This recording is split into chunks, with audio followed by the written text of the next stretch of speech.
Hi, my name is Anthony Eckert. This is my first ever video response, so bear with me on this one. So, three things that stood out to me on the pros and cons of self-publishing versus traditional publishing is one, the fact that people love to buy directly nowadays. Two, things are changing and making it easier to self-publish. And three, the way traditional publishing can bring a better sense of success and validation based on my own views of success. First off, people like to buy direct nowadays stood out to me because I've seen that shift in my own household. With events at the Del Mar Fairgrounds, my parents would specifically look for small business and didn't mind if things were a little more expensive. I remember going to Sprouts and my parents would look for local or organic. So, I could see the appeal of buying books directly from the authors, which leads me to the second point, that things are changing and making it easier to buy directly from author. With new websites like Amazon or ThriftBooks, it only takes a few clicks to get your book out there to your audience.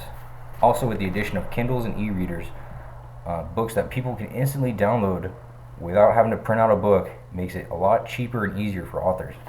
My third point is in favor of traditional printing in terms of feeling more successful. Everyone suffers from some form of self-doubt, but when you pitch an idea to a traditional publisher and they love it and want to publish your book, I can see it as a huge self-esteem booster even before your book hits the shelves. The prestige that comes with being published the traditional way is immense, which is why I think a lot of people still go with traditional publishing. So now on to question number 2 on the First Amendment and 3 books that shocked me when they were banned and shouldn't be in my opinion.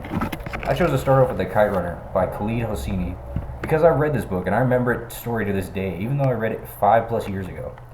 And with all the bias towards Muslims and everything, it's important to see both sides of the story. The main character grows up in the Middle East, is the son of a wealthy Muslim merchant, and they have 2 live-in servants. And yes, it is really hard to read when the main character witnesses his servant get sexually assaulted, but it plays perfect to his shame and why he risks everything later on after Taliban extremists take over his town, steal his mansion, and ultimately kill his old servant, which he finds out later is his half-brother. So he risks everything to go back to the Taliban-controlled town he's from, get his half-brother's son, and try to adopt him. It's heartbreaking what the Taliban were doing and totally changed all my biases towards Muslim Americans. I believe it is important for our country right now. Just like when I saw the book The Hate You Give was banned because of drug use, profanity, and language. Even though I never read it, I firmly believe that drug use and addiction cannot be ignored in our society today. And I know personally 5 people who I grew up with out of a group of 20 who have passed away from drug use, and I grew up in Encinitas, so it's not like a bad town or anything. So for drugs to be that prevalent, I believe this is an issue that that needs to be addressed and different approaches to addiction done. The last book I chose is 13 Reasons Why by Jay Asher. This book was banned because it talks about suicide, and I have mixed feelings about this because of the rate of depression in youngsters nowadays. I even suffered from depression at one point and needed medication for it.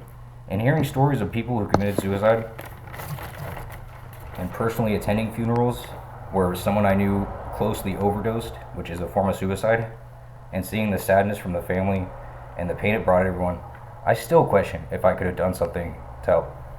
But it definitely made me not even think about suicide anymore. But where I have mixed feelings about it is in the fact that copycats who may be inspired by it still should be addressed anyways.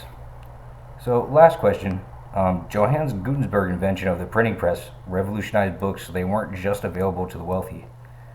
It was originally made to print the Bible, since back then it had to be painstakingly written by hand, so only one Bible would be owned by the church for over 500 people sometimes, meaning only the ultra-wealthy owned books at this time.